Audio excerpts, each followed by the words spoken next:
Buenos días a todos. La verdad es que, aunque hemos venido pocas veces, nos sentimos muy en casa porque conocemos a varios de vosotros. Venimos además con algunos de compartir tiempo la semana pasada y ha sido un tiempo muy bueno y lleno de bendiciones. Hemos estado conectados en la distancia con vosotros. Mi hijo ha estudiado algún salmo con la escuela dominical online. Hemos cantado con vosotros, hemos seguido mensajes y devocionales. Así que nos sentimos, no suene atópico porque es muy, muy sincero, en casa de verdad. Así que nos encanta estar aquí y poder compartir este tiempo con vosotros. El personaje de hoy, el personaje del que vamos a hablar, es de José. Y José es un personaje completamente a contracorriente. Y creo que es algo que nos viene muy bien a todos hoy. Entonces, vamos a hablar de algunos rasgos del carácter de José y yo os voy a compartir cinco lecciones, 5 ideas que yo me llevo de la vida de José que creo que a lo mejor os pueden servir también a vosotros. José es un personaje, como decía, completamente a contracorriente. En la época del yo soy quien decide mi propio destino, José vive buscando servir a Dios únicamente y olvidándose de su propio beneficio. En la época en la que está más que nunca de moda el derecho a sentirse ofendido, José llena su corazón de humildad y servicio. En la época en la que está más en boga que todos exijamos nuestros derechos, él se olvida de sus derechos y se centra en servir donde Dios le ha puesto. Y a través de su actitud de servicio, Dios transforma miles de vidas en su momento y muchas más desde entonces hasta hoy. Embajador de Dios a través de la humildad. Peregrino forzoso. Hombre despojado de su comodidad y arrastrado hasta las profundidades más de una vez. Sostenido por su fe en Dios y su actitud activa hacia el servicio a los demás. Sé que todos conocéis su historia probablemente y no vamos a leerla entera porque no haríamos casi otra cosa, pero leeremos algunos pasajes específicos. Aquellos que queráis dedicar un rato a leer o releer su historia, ya sabéis que va desde el capítulo 37 del Génesis hasta el final. José era el hijo menor en una familia bastante numerosa y tenía muchas comodidades, no solo porque la familia pues no era esencialmente pobre, les iba razonablemente bien, pero además era el hijo favorito. Era el hijo favorito de su padre. Esto puede sonar mejor, puede sonar peor, pero es lo que hay. Así se pone. Se explica que era porque lo había tenido de mayor, quizás tenía que ver el hecho de que era el hijo de la esposa a la que su padre más amaba. Bueno, por lo que fuera, es lo que hay. Él no lo había escogido, pero estaba ahí. La cuestión es que así lo era. Así lo demostró su padre con el famoso regalo de la túnica de colores, ¿verdad? Y sus hermanos estaban celosos hacia él a más no poder. Y lo de la túnica de colores lo leemos y quizás no entendemos a la luz del contexto de aquel momento lo que significa. Esto no era ir al Primark o al Zara a comprar una chaqueta un poquito más cara que las otras.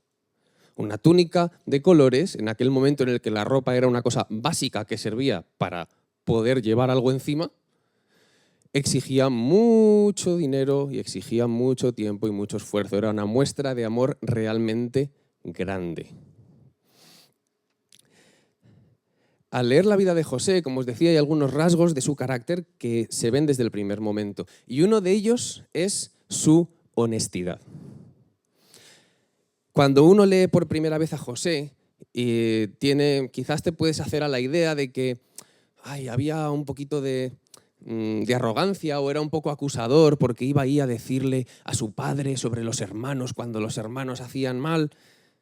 Pero realmente lo que dice la palabra no es que él fuera acusando a sus hermanos de cosas o que buscara el mal de sus hermanos, sino que transmitía la mala fama y los malos informes. Es decir, decía, están diciendo que hicieron esto. ¿Sabes? Ha pasado esto otro. Quizás a día de hoy lo que lo llamaríamos es naif. Era un pelín ingenuo. ¿vale? Igual que cuando les cuenta los sueños. No le dice, acabaréis arrodillados ante mí. Le dice, he soñado esto. Como os digo, quizás era un poco ingenuo, sobre todo si tenemos en cuenta que algunos de sus hermanos no se andaban con medias tintas, ¿verdad? Si sabéis cómo entraron en Siquem, sabemos que iban a lo bestia. A lo bestia. Esta honestidad no le trae comodidad precisamente. A José no le trae algo bueno ser honesto, sino que hace que sus hermanos le odien más, incluso que su padre le eche la bronca. Como ya sabemos, esos sueños fueron proféticos. Se cumplieron muchos años más tarde, ¿verdad? Pero en aquel momento no le vino bien ser honesto. Otro rasgo del carácter de José es la obediencia. Su padre le envía a buscar noticias acerca de sus hermanos y del rebaño. Y la respuesta de José es, estoy a tu disposición. Si la relación, que ya no era muy buena, estaba en ese punto, a José, gracia no tenía que hacerle, ir a buscar a sus hermanos. Pero lo que dice es, lo que tú digas, papá. Y veremos que esta obediencia es una tónica que se repite a lo largo de su vida. Era obediente en lo poco y en lo mucho. Así que se pone a caminar para encontrarles sin estar papá al lado, que era el que le podía proteger o con el que se podía sentir más a gusto. Pero fíjate, va más allá aún, hasta el punto que llega la obediencia y la integridad de José, que llega a Siquem, que es donde pensaba que estaban, y no están. Podía haberse dado media vuelta. Muchos de nosotros, cuando nos toca hacer algo que no queremos, llegamos hasta ahí y decimos, uy, qué bien, me libré. Y habríamos vuelto y habríamos dicho, oye, papá, que es que fui y no estaban, lo siento, no sé. Pero él se ha propuesto obedecer con todo. Así que va y pregunta, ¿sabéis dónde están? Ah, se han ido para allá, para Dotán. Y cuando llega allí tenemos el pasaje que encontramos en Génesis 37, desde el 18 hasta el 28. Dice, cuando los hermanos de José lo vieron acercarse, lo reconocieron desde lejos. Mientras llegaba, tramaron un plan para matarlo. Aquí viene el soñador, dijeron. Vamos, matémoslo y tirémoslo en una de esas cisternas. Podemos decirle a nuestro padre, un animal salvaje se lo comió. Entonces veremos en qué quedan sus sueños. Pero cuando Rubén oyó el plan, trató de salvar a José. No lo matemos, dijo, ¿para qué derramar sangre? Tirémoslo en esta cisterna vacía, aquí en el desierto. Entonces morirá sin que le pongamos una mano encima. Rubén tenía pensado rescatar a José y devolverlo a su padre. Entonces cuando llegó José, sus hermanos le quitaron la hermosa túnica que llevaba puesta. Después lo agarraron y lo tiraron en la cisterna. Resulta que la cisterna estaba vacía, no tenía nada de agua adentro. Luego, justo cuando se sentaron a comer, levantaron la vista y vieron a la distancia una caravana de camellos que venía acercándose. Era un grupo de mercaderes ismaelitas que transportaban goma de resina, bálsamo, resinas aromáticas desde Galaad hasta Egipto. Y Judá le dijo a sus hermanos, ¿y qué ganaremos con matar a nuestro hermano? Tendríamos que encubrir el crimen. En lugar de hacerle daño, vendámoslo a esos mercaderes ismaelitas. Después de todo es nuestro hermano, de nuestra misma sangre. Así que sus hermanos estuvieron de acuerdo. Entonces, cuando se acercaron los ismaelitas, que eran mercaderes madianitas, los hermanos de José lo sacaron de la cisterna y se lo vendieron por 20 monedas de plata y los mercaderes lo llevaron a Egipto. Y esto lo hemos leído tantas veces que quizás podemos pasar un poco sin pararnos a pensar en el drama real que hay en esta historia. Rubén les convence para que lo dejen en el pozo, diciendo, a ver si así puedo sacarles, el único que tiene un poco de cordura en medio de esta situación. Pero cuando él no está, lo venden.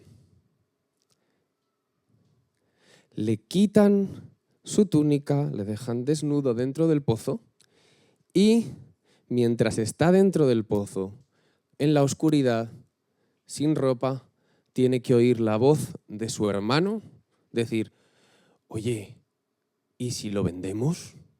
Nos ganamos un dinero y nos ahorramos tener que encubrir el crimen. ¿Te imaginas? Es importante este detalle porque esto es un círculo que queda abierto y que se cerrará al final de la historia de José.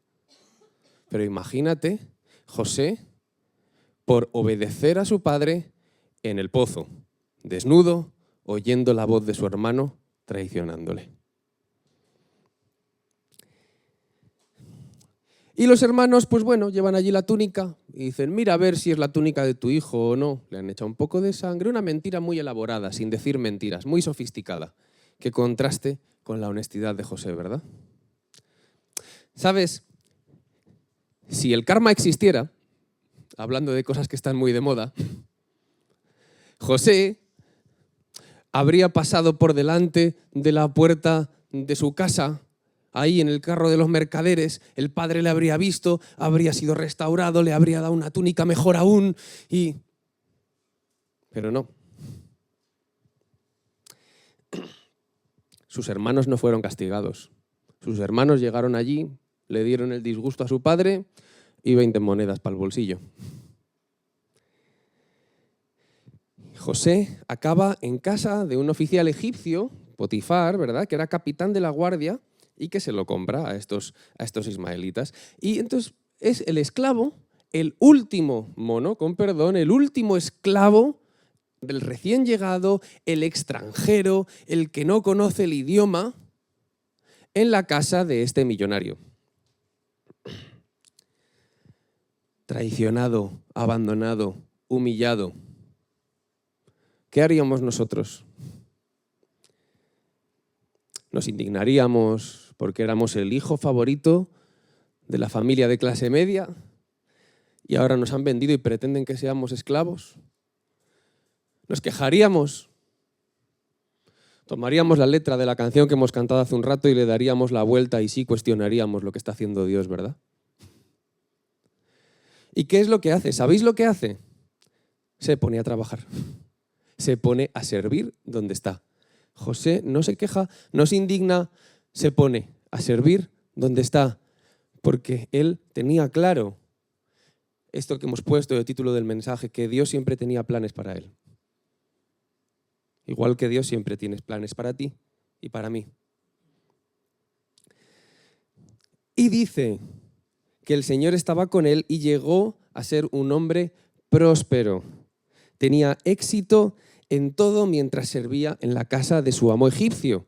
Potifar lo notó y se dio cuenta de que el Señor estaba con José y le daba éxito en todo lo que hacía. Y esto agradó a Potifar, quien pronto nombró a José su asistente personal. Lo puso a cargo de toda su casa, de todas sus posesiones. Desde el día en que José quedó encargado de la casa y de las propiedades de su amo, el Señor comenzó a bendecir la casa de Potifar por causa de José. Todos los asuntos de la casa marchaban bien, las cosechas, los animales prosperaron, pues Potifar le dio a José total y completa responsabilidad administrativa sobre todas sus posesiones. Con José a cargo, Potifar no se preocupaba de nada, excepto de qué iba a comer. Allí se pone José a trabajar con honestidad, con obediencia, donde Dios le ha puesto. Y fíjate lo que dice, que siendo ese último esclavo que no entendía nada, que venía de otro contexto, que venía con otro idioma, que acababa de llegar, que venía con un trauma, Dios prospera su obediencia y su honestidad.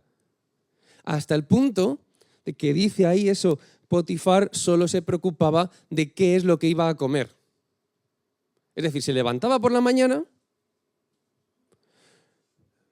José se ha encargado de todo, de los negocios, de no sé qué, ¿vale? Llegaba allí, miraba ahí los imanes de la nevera, dice, hoy pido pizza, kebab, ¿qué encargo para comer?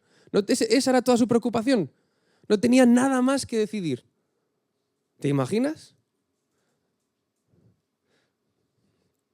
Esa era la vida, no una semana de vacaciones, esa era la vida de Potifar, de lo mucho que confiaba en este José. Bueno, qué bien, por fin el Señor ha compensado la injusticia que se hizo y ahora José pues tiene un buen puesto de trabajo y ya va a estar bien y ya va a estar tranquilo, ¿verdad? Ya sabéis la injusticia que viene después, ¿verdad? La esposa quiere acostarse con él, José se niega, sabe que no está bien, rehúsa hacerlo. Este es el ejemplo de que José estaba lleno del Espíritu de Dios, porque esta prueba a la que se enfrentó es la prueba de corrupción más sutil que podemos encontrarnos. Alguien que tiene la plena confianza y que tiene la posibilidad de tomar algo que no es suyo sin que nadie más se entere. Una época en la que los que son de un color se escandalizan por lo que roban los del otro color y todas estas cosas, y en el fondo todos sabemos que roba el que puede robar, porque el corazón está podrido. José no estaba actuando según él, sino según Dios, porque dice, no, esto no me corresponde. No va a verlo nadie, da igual que no vaya a verlo nadie, lo va a ver Dios. No está bien, yo soy obediente a Dios.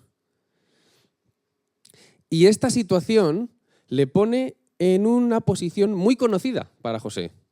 De nuevo, desnudo.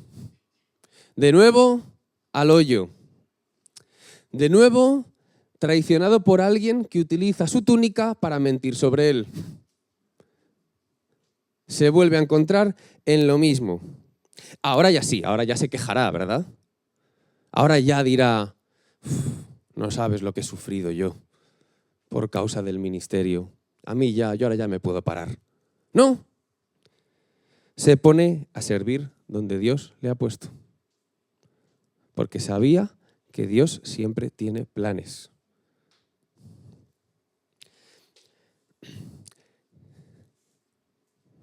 Dice el texto que Potifar se enfureció cuando oyó el relato de su esposa acerca de cómo José la había tratado, y entonces agarró a José, lo metió en la cárcel donde estaban los presos del rey. Quedó allí, pero el Señor estaba con José en la cárcel y le mostró su fiel amor. El Señor hizo que José fuera el preferido del encargado de la cárcel. Poco después, el director puso a José a cargo de los demás presos y de todo lo que ocurría en la cárcel. El encargado no tenía que preocuparse de nada porque José se ocupaba de todo. Y el Señor estaba con él y lo prosperaba en todo lo que hacía. El encargado lo único que hacía era ir allí y decirle a Potifar, ¿qué pedimos para comer hoy? Era lo único. Se encargaba José de todo. No sé si habéis ido alguna vez, si habéis tenido algún ministerio en prisiones, pero cuando vas, hemos ido alguna vez a predicar y a bautizar en las prisiones, y cuando vas, pues hay una serie de controles de seguridad que tienes que pasar, tienes que presentar tu DNI, tienes que rellenar un impreso, te lo tienen que autorizar, ahí hay un guardia que abre, tal, no sé qué. Entonces tú imagínate que vais con la iglesia, un grupo, a las prisiones, y cuando llegáis os recibe una persona con el traje de preso y el llavero en la mano. Buenas, ¿a qué venían? Y tú te quedas así. Pero este es un preso. Y pasa por ahí un señor con traje y dice, nah, pero este es de fiar, no te preocupes. Tú imagínate la escena. Hasta ese punto estaba Dios usando la obediencia y la honestidad de José. Hasta ese punto.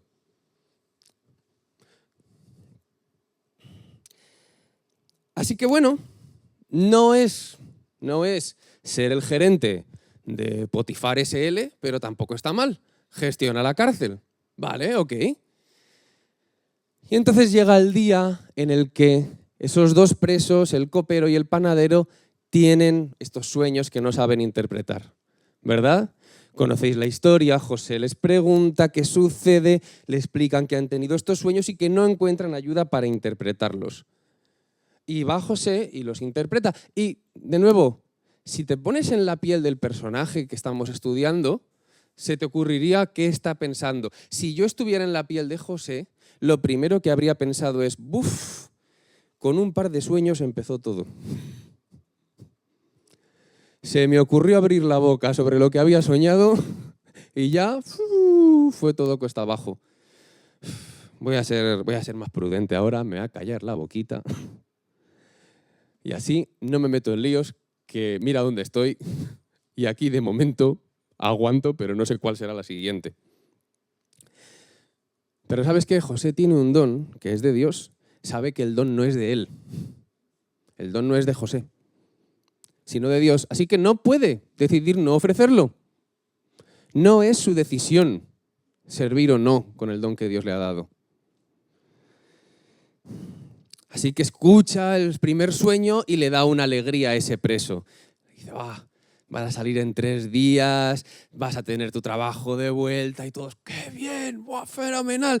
¡Genial! Y entonces llega el siguiente y dice, ¡ahora yo! Que das buenas noticias, me gusta esto, das buenas noticias.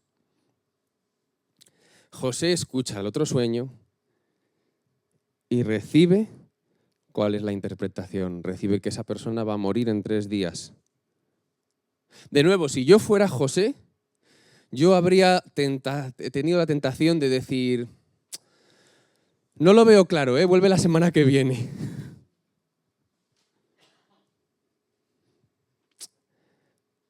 Podría haber sido como los hermanos y contar una media verdad,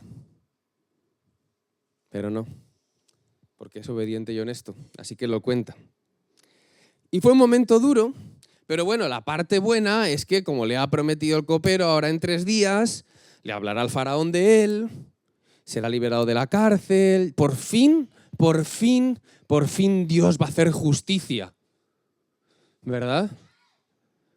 ¿Cómo nos indigna cuando estamos viviendo una situación injusta y estamos diciendo, ahora ya seguro que Dios me lo compensa, como si nos lo debiera? Bueno, en vez de 3 días fueron 2 años, pero imagínate, José, después de atreverse a interpretar los sueños, está ahí diciendo, bueno, 2 días y medio. Bueno, un día y 19 horas. Ya, por fin. Vaya, 4 días. Uy, ¿qué habrá pasado? 5 días. Uy, 2 semanas.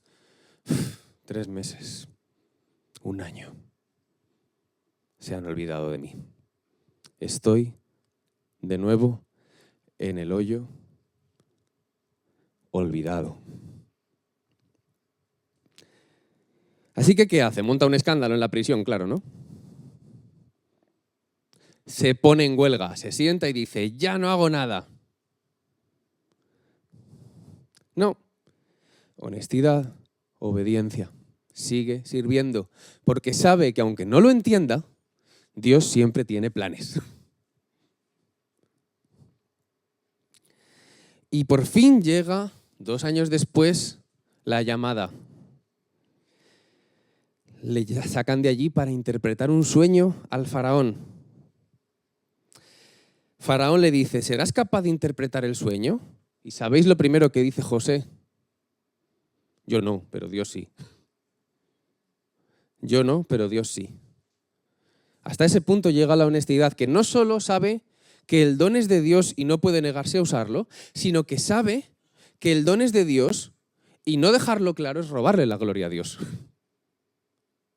Entonces digamos, es un tecnicismo, sí, vale, es un don de Dios, pero tú eres el que lo... No. Yo no.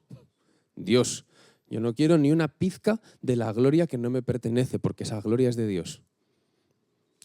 Y vaya sueño que tiene que interpretar, ¿eh?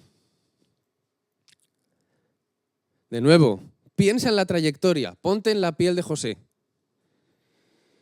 Le contó a sus hermanos que él estaría sobre ellos y le echaron al pozo. Se negó a traicionar a su jefe y acabó en la cárcel. Se arriesgó a interpretar los sueños de los funcionarios y fue abandonado y olvidado. Y ahora tiene que contarle al faraón. Los faraones, por si no lo sabéis, no eran especialmente conocidos por su buen humor, paciencia y misericordia a la hora de tomarse las buenas y las malas noticias, ¿vale?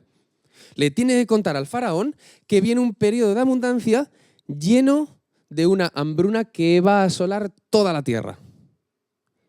Yo, de nuevo, en su piel, me pongo a pensar en el historial de eventos y me temblarían las rodillas con cada sílaba que pronunciara. Pero José no va a cambiar ahora. Aunque humanamente podría tener motivos, no va a cambiar ahora.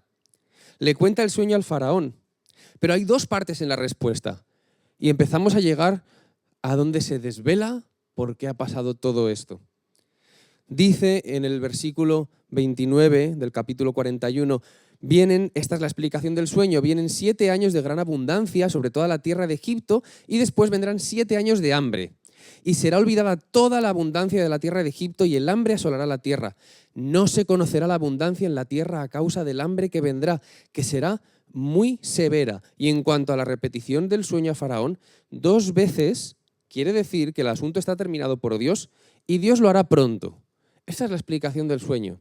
Ahora José sigue hablando y se atreve a darle un consejo al Faraón. Ahora pues busque Faraón un hombre prudente y sabio y póngalo sobre la tierra de Egipto. Haga esto Faraón, nombre intendentes sobre el país, exija 1/5 de la producción de la tierra de Egipto en los 7 años de abundancia, que ellos recojan los víveres de los años buenos que vienen, los almacenen en las ciudades el grano para alimento bajo la autoridad de Faraón y lo protejan, y que los víveres sean una reserva para el país durante los 7 años de hambre que ocurrirán en la tierra de Egipto, a fin de que el país no perezca durante el hambre. Es decir, José le dice, mira, tienes que poner encargados regionales, tienes que guardar este porcentaje, tienes que hacerlo así, ta. ¿Cómo puede tener una respuesta así, José? A mí me fascina cuando pienso en esto porque digo, bueno, lo del don de interpretar sueños sí, pero ¿y esto de dónde viene? Bueno, esto viene de su entrenamiento. Esto viene de que después de ayudar a su padre en las tareas del hogar, cuando fue vendido a casa del egipcio, no se negó a servir, sino que se puso a trabajar y aprendió a organizar la casa del millonario. Y que cuando fue castigado injustamente y entró en la prisión, en lugar de rebelarse contra Dios, aprendió a administrar una cárcel.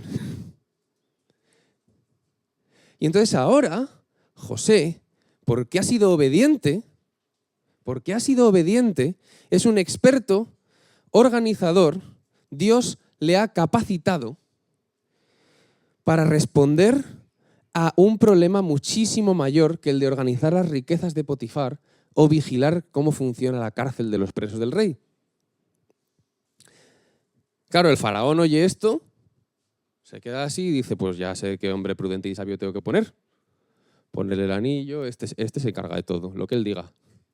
Ve la sabiduría que viene de Dios en José. Y José gestionó la situación sabiamente y miles de vidas fueron salvadas gracias a esa gestión. Pero este José, que seguía siendo honesto y obediente, ya no tenía esos 17 años más o menos que tenía cuando salió de casa. Han pasado fácilmente 13 años desde entonces. 13 años duros. Su entrenamiento no fue de un día para otro. Años después, en medio de la hambruna, José tuvo que pasar la prueba final. ¿Sabéis cuál es la prueba que es más dura que verte traicionado por tus hermanos, que verte engañado, que ver mentiras sobre ti, calumniado, que verte abandonado, que tener que atreverte a decirle al faraón unas malas noticias? Aún más dura que tener que gestionar esta hambruna, la prueba más dura de todas fue perdonar.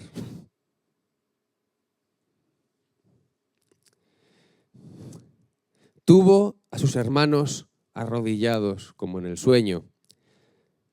En ese momento, ¿a cuántos nos habría subido por aquí el chorro ese de os lo dije? ¿Veis cómo sí? ¿Quién se ríe ahora de los sueños? Él esperó, escuchó en silencio. Tuvo que ver a Judá, que la última vez que le vio, oyó decir, ¿y si le vendemos y nos sacamos un dinerito y nos lo ahorramos, lo del cadáver? Tuvo que ver a Judá. Pero vio que Judá era diferente, vio que Judá había pasado de venderle y fingir la muerte de José y romper el corazón de Jacob, a decir, yo me quedo, deja marchar a Benjamín, que le vas a romper el corazón a Jacob. Y cuando ve eso, da uno de los discursos más hermosos sobre el perdón. Dice, yo soy José, ¿aún vive papá? Sus hermanos se quedaron mudos. Estaban atónitos al darse cuenta de que era José. Por favor, acérquense, les dijo. Se acercaron y volvió a decirles, soy José, su hermano a quienes vendieron como esclavo en Egipto. No se inquieten, no se enojen con ustedes mismos por haberme vendido.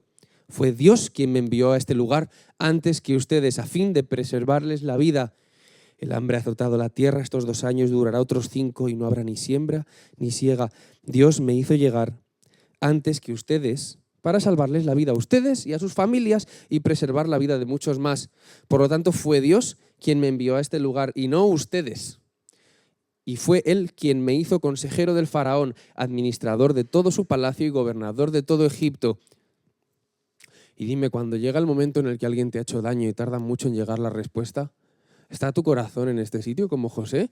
¿Está tu corazón preparado para decir, ¿sabes qué? Dios está usando esto para algo que yo no puedo comprender, pero que es bueno. Si permitió que pase, lo va a reconducir porque es soberano.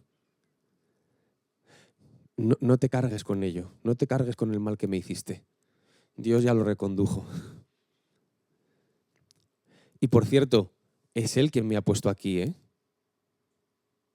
De nuevo, en una época en la que lo que más se lleva es yo me he hecho a mí mismo.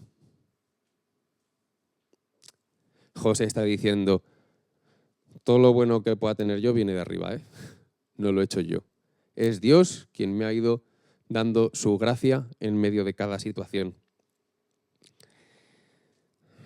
5 lecciones, 5 ideas que nos llevamos, o que yo por lo menos me llevo, de ver cómo José reaccionó a cada situación y a cada prueba de su vida. La primera es que Dios te va a sacar de tu zona de confort para hacerte crecer. José aprendió esto mediante una serie de experiencias que hoy hemos pasado así a vista de pájaro, pero ¿sabes qué? No hace falta que te vendan como esclavo o que te encarcelen por un delito que no has cometido para comprender esta lección. Si tu búsqueda es a sentirte cómodo, igual estás bloqueando alguna de las cosas que Dios quiere usar para hacerte crecer. Porque nuestro llamado no es a sentirnos cómodos, es a sabernos en el camino de Dios. Para José, lo más cómodo habría sido entrar un poco en el juego este violento, pasivo-agresivo de sus hermanos. Para José, lo más cómodo habría sido dejarse llevar por la esposa de su amo. Para José, lo más cómodo habría sido callarse la boca delante de tantos sueños. Pero sabía que si Dios tenía planes, le iba a sacar de su zona de confort para hacerle crecer.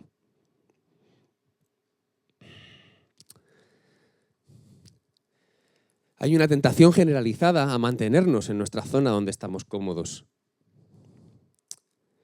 Deberíamos preguntarnos si estamos buscando qué nos pide Dios que hagamos, si estamos dispuestos a redefinir nuestra vida una y otra vez según Dios nos reta, o si estamos diciéndole a Dios, yo soy así y así seguiré, nunca cambiaré. Mira, a ver, ¿te imaginas? A veces sutilmente podemos estar diciendo, bueno, Señor, mira a ver si te encaja lo que yo soy, si hay algo que te puedo echar una mano con algo sin tener yo que cambiar. Fenomenal, te dejo un huequecito para que te cueles en este trocito de mi corazón, pero lo demás no me lo toques, que estoy muy a gusto como estoy. Dios te va a sacar de tu zona de confort para hacerte crecer. Segunda lección que me llevo. Si busco a Dios y le obedezco, las consecuencias serán parte de su plan. Cuando seguimos a Dios como José, con honestidad, con obediencia, es decir, amamos a Dios y amamos a nuestro prójimo, como se nos pide, entonces podemos afirmar que lo que Dios permita es algo que va a ser para bien. Incluso aunque sea algo malo, ¿no? Y no significa que porque sea algo malo humanamente, Dios no lo pueda reconducir. Dios es tan soberano que está delante nuestro con el tablero de ajedrez y te dice, mueve la que quieras. Mueve la que quieras. Si yo hago jaque mate en los movimientos que me dé la gana, no te preocupes. Ahora, tenemos la responsabilidad de mover bien. tenemos la responsabilidad de mover bien y sabemos que si buscamos a Dios y le obedecemos, las consecuencias serán parte de su plan, incluso aunque no sean agradables en un primer momento.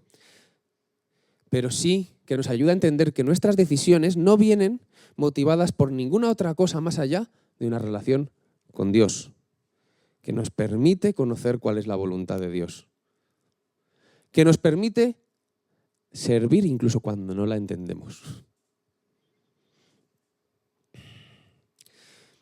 Muchas veces, más de las que nos damos cuenta, actuamos en vez de fiándonos del Señor, apoyándonos en nuestra propia prudencia. José no hizo eso. Actuamos según lo que nos parece lógico a nosotros. Y asumimos que si a nosotros se nos ha plantificado de repente una idea en la cabeza, pues será que eso es lo que Dios nos dice que hagamos. Yo estoy seguro que a José se le plantificó la idea de, ¿y si te callas? Pero le hemos preguntado a Dios. José siguió cada paso que Dios puso en su camino y era evidente que tenía una relación de cercanía. Cuando hemos pedido a Dios una y otra vez que nos guíe, podemos saber que nos va a responder. Y allá donde nos lleve, será nuestro trabajo obedecerle. Tercera idea, he de buscar cómo servir a Dios donde sea que me encuentre. José se lo dice al copero abiertamente, yo no estoy en mi lugar ideal, yo preferiría estar en otro sitio. Evidentemente, si él por querer no había querido ni salir de su casa.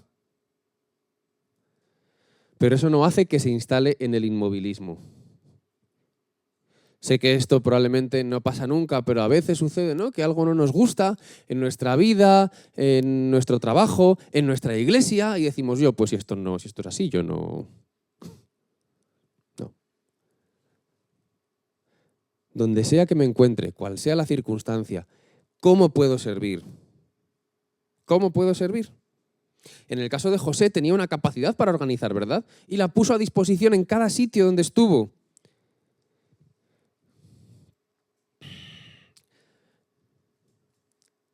Va más allá de en qué ministerio participas en la iglesia. Va más allá de los tics que haces en la lista de cosas. Va de corazón, arrodillarte y decir, Padre, ¿en qué puedo servirte? ¿En qué puedo darte la gloria que aún no esté haciendo? ¿Hay algo más que pueda hacer? Porque quiero hacer todo lo que me pidas en la situación en la que sea que me encuentre. Cuarta, no decidimos cuándo dejar de servir. Dios es el que marca el ritmo. Os lo decía antes, yo no sé vosotros, pero yo en el pellejo de José me habría bajado del carro muchísimo antes que él. El precio de la obediencia y del servicio a Dios era tan caro en su familia, en su vida, traicionado por su familia, encarcelado, abandonado. Parecen razones más que suficientes para considerar que mi tiempo ya no es el de servir, que yo ya he pagado suficiente coste. Y a veces nos vamos a llevar los reveses y es normal que nos sintamos tristes, no hemos de negar esos sentimientos, pero esta idea de yo ya salí perdiendo lo suficiente por haber servido con honestidad, no puede cerrar la puerta a seguir buscando qué quiere el Señor ahora, porque Dios sigue teniendo planes para ti.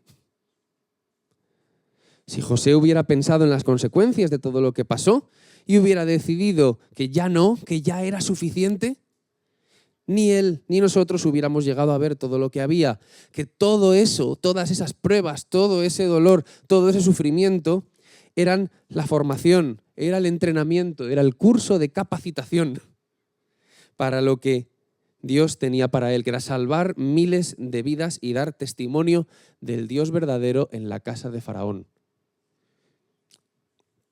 Y qué dolor y tristeza cuando a veces los hijos de Dios estamos tan lastimados que cuando llega el momento del gran trabajo ya decimos, yo he servido suficiente, gracias, no quiero hacer nada más. Ya si eso, la siguiente señora allí en el cielo contigo. Dios sigue teniendo planes para ti. Esa es la última lección. Dios tiene planes en cada situación. Dios siempre tiene planes para ti. Y a algunos os conozco un poquito, pero a muchos no. y no conozco vuestra situación personal. Tal vez estás como José cuando era el niño mimado en su casa, en una posición acomodada, y Dios quizás te va a sacudir.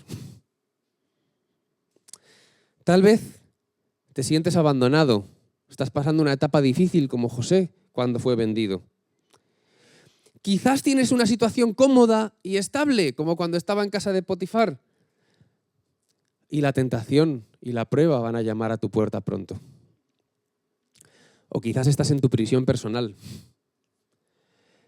Te sientes atrapado en una situación y crees que la posibilidad de salir ya pasó, que el copero se olvidó de ti,